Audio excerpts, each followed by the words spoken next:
The your show channel को देखने व सुनने वाले मेरे सभी दोस्तों को नमस्कार। और हाँ, आज हम आपको चाणक्य नीति के चौथा अध्याय को सुनाएंगे और आप सुनने से पहले हमारे चैनल को सब्सक्राइब कर दीजिए ताकि हम आप सबका सपोर्ट ऐसे ही मिलता रहे। तो हम चाणक्य नीति का चौथा अध्याय शुरू करते हैं। अथ चतुर्थोध्याय। चौथा अध्याय। व्यक्ति को चाहिए कि वह ऐसे धर्म का त्याग कर दे जिसमें दया और ममता आदि का अभाव हो। इसी प्रकार विद्या से हीन, सदा क्रोध करने वाली स्त्री और जिन बंधु बांधवों में प्रेम का अभाव हो उनका भी त्याग कर देना चाहिए, उनसे भी दूर रहना चाहिए। आयुः कर्म च वित्त च विद्या निधनमेव च पंचैतानि ही सुजन्ते गर्भस्थस्यैव देहिना। जीव जब माँ के गर्भ में आता है तभी उसकी आयु, कर्म, धन, विद्या और मृत्यु यह पांचों बातें निश्चित हो जाती है। चाणक्य का विश्वास है कि मनुष्य के जीवन की प्राय सभी बातें पहले से ही निश्चित हो जाती है, जैसे कि वह कितने वर्षों तक जीवित रहेगा, किस प्रकार के कर्म करेगा, उसे धन आदि की प्राप्ति कैसे होगी तथा वह कितनी विद्या प्राप्त कर सकेगा। साथ ही उन्होंने कर्म अर्थात पुरुषार्थ को कहीं नकारा भी नहीं है। कारण स्पष्ट है, इन सबके मूल में कर्म ही तो है जिसे प्रारब्ध कहते हैं। माना जाता है कि उसी के अनुसार जीव को शरीर की प्राप्ति होती है, वह भी हमारे कर्मों का ही परिणाम है। शास्त्रों में कहा गया है कि व्यक्ति का प्रथम कर्तव्य कर्म करना है, अतः वह अपनी विद्या और बुद्धि के अनुरूप श्रेष्ठ कर्म करता रहे। देखने में आता है कि संकल्प पूर्वक किए गए कर्म से इन सब में भी परिवर्तन किया जा सकता है। साधुभ्यस्ते निवर्तन्ते पुत्रा मित्राणि बांधवाः ये च तयः सह गन्तारस धर्मात् सुकरितम कुलम। पुत्र, मित्र और बंधु बांधव साधु लोगों से विमुख हो जाते हैं क्योंकि उन्हें ऐसे लोगों का आचरण मूर्खतापूर्ण लगता है, परंतु जो लोग साधुओं के अनुसार अपना जीवन बिताते हैं, उनका संग करते हैं, उनके अनुकूल आचरण करते हैं, उनके इस कार्य से जो पुण्य प्राप्त होता है उससे सारा वंश परिवार कृतकृत्य हो जाता है। दर्शन ध्यान संस्पर्शैर्मत्सी कूर्मी च पक्षिणी शिशु पाल्यते नित्यम तथा सज्जन संगतिया। जैसे मछली अपने बच्चों को देखकर मादा कछुआ ध्यान, देखभाल से और मादा पक्षी स्पर्श से अपने बच्चों का लालन पालन करते हैं, उसी प्रकार सज्जनों की संगति भी दर्शन, ध्यान और स्पर्श द्वारा संसर्ग में आए व्यक्ति का पालन करती है। आचार्य ने इस श्लोक द्वारा सज्जनों के अत्यंत सूक्ष्म प्रभाव की ओर संकेत किया है। मान्यता है कि मछली अपनी दृष्टि से, मादा कछुआ ध्यान से तथा पक्षी स्पर्श से अपनी संतान का लालन पालन करते हैं।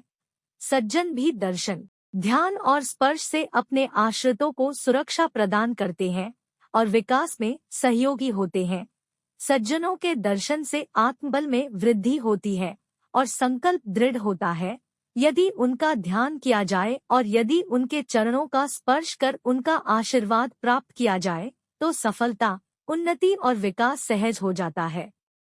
यावत् स्वस्थो ह्ययन देहो यावन् मृत्युश्च दूरतः तावदात्महितं कुर्यात् प्राणान्ते की करिष्यति।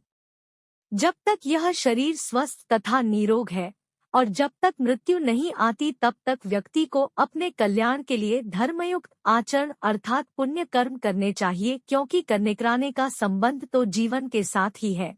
जब मृत्यु हो जाएगी उस समय वह कुछ भी करने में असमर्थ हो जाएगा अर्थात कुछ भी नहीं कर सकेगा। किसी को इस बात का ज्ञान नहीं कि मनुष्य का शरीर कब रोगों से घिर जाएगा, उसे यह भी मालूम नहीं कि मृत्यु कब होने वाली है। इसलिए मनुष्य को चाहिए कि जब तक वह जीवित है अधिक से अधिक पुण्य कर्म करे, क्योंकि करने कराने का संबंध तो जीवन से है। जब मृत्यु हो जाती है तब सारे विधि निषेध निरर्थक हो जाते हैं। कामधेनुगुणा विद्या ह्यकाले फलदायिनी प्रवासे मातृसदृशी विद्या गुप्तम धनम स्मृतम। विद्या में कामधेनु के गुण होते हैं, उससे असमय में ही फलों की प्राप्ति होती है। विदेश में विद्या ही माता के समान रक्षा और कल्याण करती है, इसलिए विद्या को गुप्तधन कहा गया है। गुप्तधन वह होता है जिससे मनुष्य संकट के समय लाभ उठा सके, इसलिए चाणक्य ने विद्या को गुप्तधन बताया है। और उसकी उपमा कामधेनु से की है। कामधेनु उसे कहा जाता है जिससे मनुष्य की सभी इच्छाएं पूर्ण होती है। उससे उस समय भी फलों की प्राप्ति होती है जब देशकाल के अनुसार फल प्राप्ति संभव न हो। विद्या के कारण ही विदेश में व्यक्ति का सम्मान होता है। माता जिस प्रकार बच्चे की रक्षा करती है, उसी प्रकार विदेश में विद्या से व्यक्ति की हर प्रकार से रक्षा होती है और सुख प्राप्त होते हैं। नीति वाक्य भी है, विद्वान सर्वत्र पूज्यते, वर्मे को गुणी पुत्रो निर्गुणश्च शतैर्पि, एकश्चंद्रस्तमो हन्ति न च ताराः सहस्त्रशः। सैकड़ों गुणरहित और मूर्ख पुत्रों के बजाय एक गुणवान और विद्वान पुत्र का होना अच्छा है, क्योंकि हजारों तारों की अपेक्षा एक चंद्रमा से ही रात्रि प्रकाशित होती है। सैकड़ों मूर्ख पुत्रों की अपेक्षा एक विद्वान और गुणों से युक्त पुत्र से ही पूरे परिवार का कल्याण होता है। रात्रि के समय जिस प्रकार आकाश में हजारों तारागण दिखाई देते हैं, परंतु उनसे रात्रि का अंधकार दूर होने में सहायता नहीं मिलती, उसे तो चंद्रमा ही दूर कर पाता है। आचार्य की दृष्टि में संख्या नहीं गुण महत्वपूर्ण है। मूर्खश्चिरायुर्जातोऽपि तस्माज्जात मृतो वरः, मृता सच्चाल्पदुःखाय यावत् जीवम जड़ो दहे। दीर्घ आयु वाले मूर्ख पुत्र की अपेक्षा पैदा होते ही मर जाने वाला पुत्र अधिक श्रेष्ठ होता है, क्योंकि पैदा होते ही मर जाने वाला पुत्र थोड़े समय के लिए ही दुख का कारण होता है, जबकि लंबी आयु वाला मूर्ख पुत्र मृत्यु पर्यंत दुख देता रहता है। संतान से माता पिता की उम्मीदें जुड़ी होती है। जब जन्मते ही संतान की मृत्यु हो जाती है तो माता पिता निराशा के अंधकार में डूब जाते हैं। भविष्य में इस मृत संतान को लेकर कोई सुख दुख की उम्मीद नहीं रहती है, जबकि मूर्ख जीवित पुत्र नित्य प्रति अपने माता पिता की आशा के टुकड़े टुकड़े करता रहता है। इस दुख से पहला दुख ज्यादा ठीक है।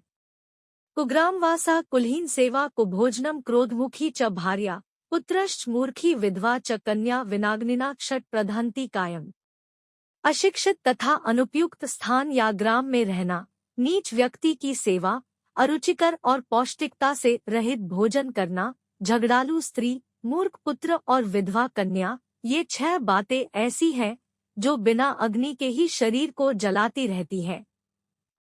कुछ बातें ऐसी होती हैं जिनसे व्यक्ति जीवन भर दुखी रहता है।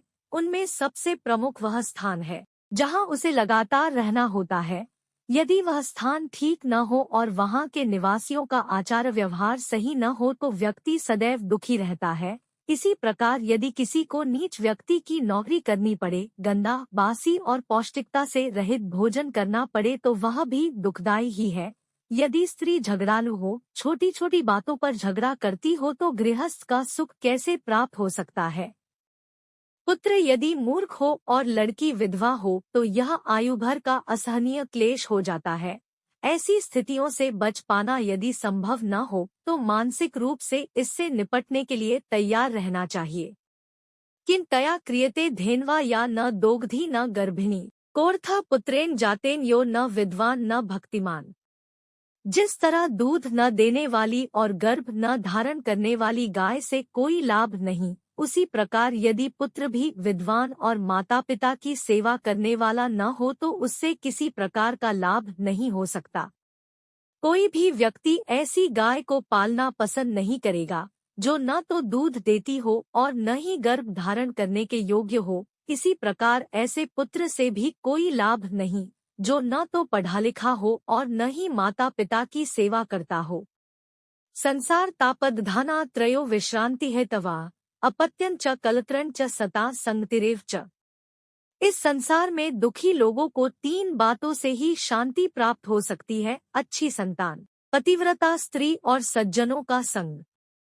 अपने कार्यों अथवा व्यापार में लगे हुए व्यक्तियों के लिए घर में आने पर शांति मिलनी चाहिए। ऐसा तभी हो सकता है जब उसके पुत्र और पुत्रियां गुणी हो, स्त्री पतिव्रता और नम्र स्वभाव वाली हो तथा व्यक्ति के मित्र भले और सज्जन हो। सकृत जलपंती राजाना सकृत जलपंती पंडिताः, सकृत कन्याः प्रदीयन्ते त्रीण्येतानि सकृत स्कृत। राजा एक ही बार आज्ञा देते हैं, पंडित लोग भी एक ही बार बोलते हैं, कन्या भी एक ही बार विवाह के समय दान में दी जाती है। सरकार एक ही बार आज्ञा देती है, उसका आदेश कानून का रूप ले लेता है, प्रजा को उस पर चलना ही होता है। इसी प्रकार पंडित लोग भी किसी आयोजन में श्लोकादि एक ही बार बोलते हैं। ठीक इसी प्रकार कन्या का विवाह भी एक ही बार होता है। माता पिता अथवा अन्य संबंध रखने वाले कोई वचन देते हैं तो उसे निभाने का पूरा प्रयत्न किया जाता है। चाणक्य का कहना है कि ये कार्य ऐसे हैं जो केवल एक एक बार ही होते हैं, इन्हें बार बार नहीं दोहराया जाता।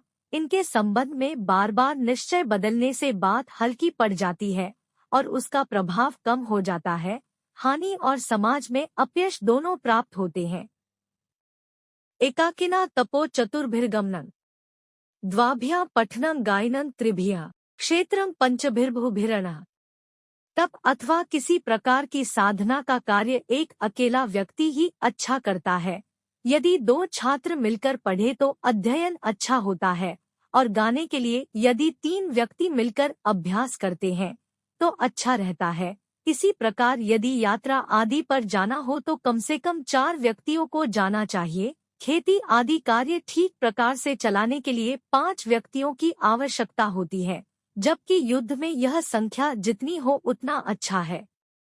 चाणक्य कहते हैं कि तप अथवा साधना व्यक्ति को अकेले ही करनी चाहिए, एक से अधिक होंगे तो उसमें विघ्न पड़ेगा। अध्ययन 2 व्यक्तियों के बीच ठीक रहता है, क्योंकि दोनों एक दूसरे को कोई बात समझा सकते हैं। गाने के अभ्यास के लिए 3 लोगों का होना इसलिए आवश्यक है क्योंकि उनमें से एक जब अभ्यास करता है तो दोनों सुनने वाले अपनी प्रतिक्रिया जाहिर कर सकते हैं। कहीं यात्रा पर जाने के समय 4 व्यक्ति और खेती आदि के कार्य के लिए 5 व्यक्तियों की आवश्यकता होती है। युद्ध ऐसा कार्य है जिसमें जितने भी अधिक लोग हो उनसे सहायता मिलती है। सा भार्या या शुचिर्दक्षा, सा भार्या या पतिव्रता, सा भार्या या पतिप्रीता, सा भार्या सत्यवादिनी। पति के लिए वही पत्नी उपयुक्त होती है जो मन, वचन और कर्म से एक जैसी हो और अपने कार्यों में निपुण हो। इसके साथ ही वह अपने पति से प्रेम रखने वाली तथा सत्य बोलने वाली होनी चाहिए। ऐसी स्त्री को ही श्रेष्ठ पत्नी माना जा सकता है। 13. आचार्य चाणक्य ने आदर्श पत्नी के गुणों की चर्चा करते हुए यह भी संकेत किया है कि पति को कैसा होना चाहिए। हम यह तो चाहते हैं कि पत्नी पति से कुछ न छिपाए, लेकिन पत्नी से रहस्यों को छिपाना अपना अधिकार मानते हैं। घर को संभालने का कार्य पत्नी कुशलता से करे और पत्नी पति से प्रेम करती है और पति। आज बदलते परिवेश में आचार्य के कथन को व्यावहारिक रूप से देखने परखने की आवश्यकता है। ये बातें दोनों के लिए एक समान है। अपुत्रस्य गृहं शून्यं दिशा शून्या स्वबान्धवा, मूर्खस्य हृदयं शून्यं सर्वशून्या दरिद्रता। जिस घर में बेटा नहीं होता वह घर शून्य माना जाता है। जिसके कोई बंधु बांधव नहीं होते उसके लिए सारी दिशाएं, सारा संसार ही शून्य होता है। मूर्ख व्यक्ति का हृदय शून्य होता है और दरिद्र व्यक्ति के लिए तो सभी कुछ शून्य है। 14. प्रत्येक माता पिता यह चाहते हैं कि उनकी एक संतान बेटा हो। बेटे के बिना घर सूना मालूम होता है, क्योंकि आज सोच बदली है, कायदे कानून बदले हैं। जो व्यक्ति इस संसार में अकेला है, जिसके कोई रिश्तेदार अथवा बंधु बांधव नहीं, उसके लिए चारों दिशाएं अथवा सारा संसार ही सूना होता है। वह किसी से अपने मन का दुख प्रकट करने में असमर्थ रहता है। मूर्ख व्यक्ति करुणा, दया और ममता से रहित होता है। इसलिए कहा गया है कि इसका हृदय सूना होता है। दरिद्र अथवा निर्धन व्यक्ति के लिए तो सभी कुछ सूना है, क्योंकि कोई भी उसका साथ देने को तैयार नहीं होता। उससे सब कन्नी काटते हैं। अनभ्यासे विषम शास्त्रम जीर्णे भोजनम विषम, दरिद्रस्य विषम गोष्ठी वृद्धस्य तरुणी विषम। अभ्यास के बिना शास्त्र विष होता है। अजीर्ण अर्थात भोजन के ठीक प्रकार से पचे बिना फिर भोजन करना विष के समान होता है। निर्धन और दरिद्र व्यक्ति के लिए समाज में रहना विष के समान होता है और बूढ़े पुरुष के लिए युवती विष के समान होती है। मनुष्यों को निरंतर अभ्यास द्वारा शास्त्र का ज्ञान प्राप्त करना चाहिए। यदि वह शास्त्र ज्ञान के लिए निरंतर अभ्यास नहीं करता तो वह अधकचरा ज्ञानी बनता है। ऐसा ज्ञान विष के समान दुखदायी होता है। इसी प्रकार पेट में अपच की स्थिति में यदि बढ़िया से बढ़िया भोजन किया जाएगा तो वह भी विष के समान कष्ट देगा। दरिद्र यदि किसी सभा, सोसाइटी अथवा समाज में जाता है तो वहां उसकी पूछ न होने के कारण उसे विष का घूंट भी पीना पड़ता है। बूढ़ा आदमी यदि तरुणी के साथ विवाह रचाता है तो उसका जीवन अत्यंत कष्टमय हो जाता है, क्योंकि विचारों में आयुगत असमानता सदैव क्लेश का कारण बनती है और शारीरिक रूप से निर्बल होने के कारण वह नवयौवना को यौन संतुष्टि भी प्रदान नहीं कर सकता। ऐसी पत्नी पथभ्रष्ट हो सकती है, जो कि सम्मानित व्यक्ति के लिए अत्यंत कष्टदायी स्थिति होती है। त्यजेत धर्म दयाहीनम विद्याहीनम गुरुं त्यजेत, त्यजेत क्रोधमुखी भार्या नेहस्नेहान बांधवांस त्यजेत। व्यक्ति को चाहिए कि वह ऐसे धर्म का त्याग कर दे जिसमें दया और ममता आदि का अभाव हो। इसी प्रकार विद्या से हीन गुरु का भी त्याग कर देना चाहिए। सदा क्रोध करने वाली स्त्री का त्याग भी श्रेयस्कर है, और जिन बंधु बांधवों में प्रेम अथवा स्नेह का अभाव हो उनका भी त्याग कर देना चाहिए। प्रत्येक धर्म से आशा की जा सकती है कि वह दया, अहिंसा और प्रेम का संदेश देगा। यदि उसमें ये बातें नहीं है तो ऐसे धर्म को छोड़ देना चाहिए। गुरु का कर्तव्य ज्ञान देना है।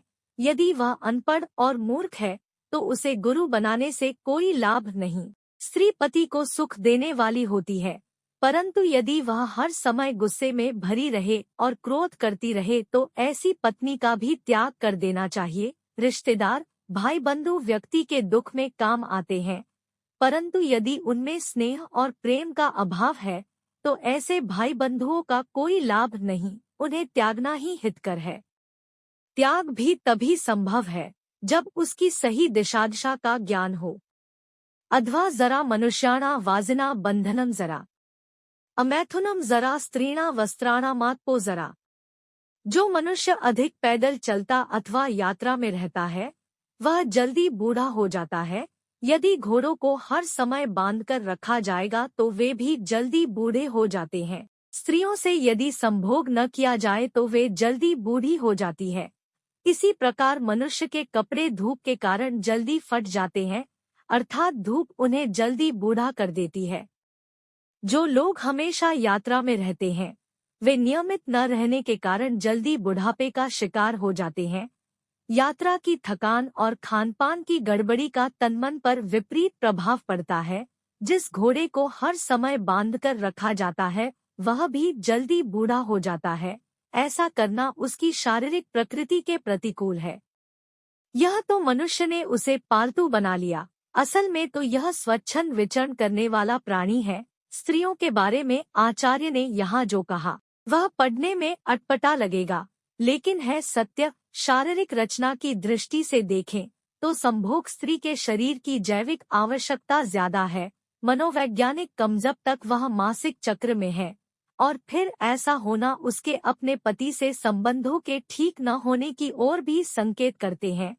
इस बात को प्रत्येक बुद्धिमान व्यक्ति स्वीकार करता है कि यदि मन के स्तर पर असंतोष होगा तो बुढ़ापा आएगा ही। कपड़े ज्यादा देर तक धूप में पड़े रहने पर जल्दी फट जाते हैं, क्योंकि मिट्टी और सूर्य की तपिश कपड़े के बारीक तंतुओं को जला देती है। क्या काला कानी मित्राणी को देशा को व्ययागमो कशाहम का च में शक्तिरिति चिंत्यम मुहुर्मुहुआ। समझदार व्यक्ति को चाहिए कि इन बातों के संबंध में सदैव सोचता रहे, जैसे कि मेरा समय कैसा है, मेरे मित्र कितने हैं, मैं जिस स्थान पर रहता हूँ वह कैसा है, मेरी आय और व्यय कितना है, मैं कौन हूँ, मेरी क्षति क्या है, अर्थात मैं क्या करने में समर्थ हूँ। जनिता चोपनेता चयस्तु विद्या प्रयच्छति, अन्नदाता भयत्राता पंचैते पितरा स्मृता। जन्म देने वाला, यज्ञोपवीत कराने वाला गुरु, विद्या दान देने वाला अध्यापक, अन्न देने वाला और भय से मुक्त रखने वाला, यह 5 व्यक्ति पितर माने गए हैं। चाणक्य का मत है कि इन 5 को सदैव संतुष्ट रखना चाहिए। तथा इनका पिता की तरह सम्मान करना चाहिए। राजपत्नी गुरोह पत्नी मित्रपत्नी तथैव च पत्नीमाता स्वमाता च पंचैता मातरः स्मृता। राजा की पत्नी, गुरु की पत्नी, मित्र की पत्नी, पत्नी की माता अर्थात सास और जन्म देने वाली अपनी माता, ये 5 माताएं मानी गई है। अर्थात इनका सम्मान माता के समान करना चाहिए। न्याय करते समय भी इन संबंधों को माँ की परिभाषा में ही स्वीकार किया जाता है। 1,12,011। अग्निर्देवो द्विजातीना मुनीना हृदि दैवतम प्रतिमा स्वल्पबुद्धिना सर्वत्र समदर्शिना। ब्राह्मण, क्षत्रिय और वैश्य को द्विजाति कहा गया है। इनका देवता यज्ञ है। मुनियों का देवता उनके हृदय में निवास करता है। मंद बुद्धि वालों के लिए मूर्ति ही देवता होती है। जो व्यक्ति समदर्शी हैं, जिनकी समान दृष्टि है, वे परमेश्वर को सर्वत्र विद्यमान मानते हैं। 1121-11।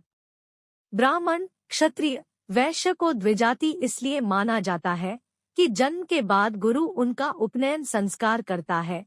उनके लिए यज्ञ ही उनका देवता है। मुनियों के हृदय में देवताओं का निवास होता है, क्योंकि वह सदैव उनका मनन चिंतन करते रहते हैं। मूर्ति पूजा को यहाँ साधना के प्रारंभिक चरण के लिए आवश्यक माना गया है। जैसे वर्णमाला के माध्यम से फल फूल आदि का ज्ञान विद्यार्थी को कराया जाता है। जो संसार का रहस्य जानते हैं, उनके लिए ईश्वर सर्वव्यापक है। वे संसार के कण कण में उसे देखते हैं। अध्याय का सार। चाणक्य का कहना है कि जीव जब गर्भ में होता है, तभी उसकी आयु, कर्म, धन, विद्या और मृत्यु आदि बातें निश्चित हो जाती है। अर्थात मनुष्य जन्म के साथ ही निश्चित कर्मों के बंधनों में बंध जाता है। इस संसार में आने के बाद सज्जनों के संसर्ग के फलस्वरूप व्यक्ति सांसारिक बंधनों से मुक्त होता है। अच्छे लोगों का साथ हर तरह से मनुष्य की रक्षा के लिए ही होता है। आचार्य के अनुसार मनुष्य जब तक जीवित है, तब तक उसे पुण्य कार्य करने चाहिए, क्योंकि इसी से उसका कल्याण होता है। और जब मनुष्य देह त्याग देता है, तो वह कुछ भी नहीं कर सकता। विद्या को चाणक्य ने कामधेनु के समान बताया है। जिस तरह कामधेनु से सभी इच्छाएं पूरी हो जाती है, उसी प्रकार विद्या से मनुष्य अपनी सभी मनोकामनाओं को पूर्ण कर सकता है। विद्या को बुद्धिमानों ने गुप्त धन भी कहा है। चाणक्य कहते हैं कि अनेक मूर्ख पुत्रों की अपेक्षा एक गुणी पुत्र अधिक हितकर होता है। उनका कहना है कि मूर्ख पुत्र यदि दीर्घ आयु वाला होता है, तो वह आयु भर कष्ट देता रहता है। इससे तो अच्छा है कि वह जन्म के समय ही मर जाए, क्योंकि ऐसे पुत्र की मृत्यु से दुख थोड़ी देर के लिए होगा। उनका कहना है कि इस संसार में दुखी लोगों को अच्छे पुत्र, पतिव्रता स्त्री और सज्जनों से ही शांति प्राप्त होती है। सांसारिक नियमों के अनुसार चाणक्य बताते हैं कि राजा एक ही बात को बार बार नहीं कहते। पंडित लोग भी मंत्रों को बातें बार बार नहीं दोहराते और कन्या का भी एक ही बार दान किया जाता है। इसलिए इन कर्मों को करते हुए सावधानी बरतनी चाहिए। व्यक्ति को तपस्या अकेले करनी चाहिए। विद्यार्थी मिलकर पढ़े तो उन्हें लाभ होता है। इसी प्रकार संगीत, खेती आदि में भी सहायकों की आवश्यकता होती है। युद्ध के लिए तो जितने अधिक सहायक हो उतने ही अच्छे रहते हैं। चाणक्य कहते हैं कि उसी पत्नी का भरण पोषण करना चाहिए जो पतिपरायणा हो। जिस मनुष्य के घर में कोई संतान नहीं, वह घर सूना होता है। जिसके कोई रिश्तेदार और बंधु बांधव नहीं, उसके लिए यह संसार ही सूना है। दरिद्र अथवा निर्धन के लिए तो सब कुछ सूना है। विद्या की प्राप्ति के लिए अभ्यास करना पड़ता है। बिना अभ्यास के विद्या विष के समान होती है। जिस प्रकार अपच के समय ग्रहण किया हुआ भोजन विषतुल्य होता है और निर्धन व्यक्ति के लिए सज्जनों की सभा में बैठना मुश्किल होता है, उसी प्रकार बूढ़े व्यक्ति के लिए स्त्री संसर्ग विष के समान होता है। धर्म उसे कहते हैं जिसमें दया आदि गुण हो। गुरु उसे कहते हैं जो विद्वान हो। पत्नी वह होती है जो मधुरभाषिणी हो। बंधु बांधव वह होते हैं जो प्रेम करे। परंतु यदि इनमें यह बातें न हो, अर्थात धर्म दया से हीन हो, गुरु मूर्ख हो, पत्नी क्रोधी स्वभाव की हो और रिश्तेदार बंधु बांधव प्रेमरहित हो, तो उन्हें त्याग देना चाहिए। अधिक यात्राएं करने से मनुष्य जल्दी बूढ़ा होता है। स्त्रियों की कामतुष्टि न हो तो वे जल्दी बूढ़ी हो जाती है, और कपड़े यदि अधिक देर तक धूप में पड़े रहें तो जल्दी फट जाते हैं। चाणक्य बताते हैं कि मनुष्य को अपनी उन्नति के लिए चिंतन करते रहना चाहिए कि समय किस प्रकार का चल रहा है, मित्र कौन है और कितने हैं, कितनी शक्ति है। बार बार किया गया ऐसा चिंतन मनुष्य को उन्नति के मार्ग पर ले जाता है। इस अध्याय के अंत में आचार्य चाणक्य कहते हैं कि ब्राह्मण, क्षत्रिय, वैश्य आदि का देवता अग्नि अर्थात अग्निहोत्र है। ऋषि मुनियों का देवता उनके हृदय में रहता है।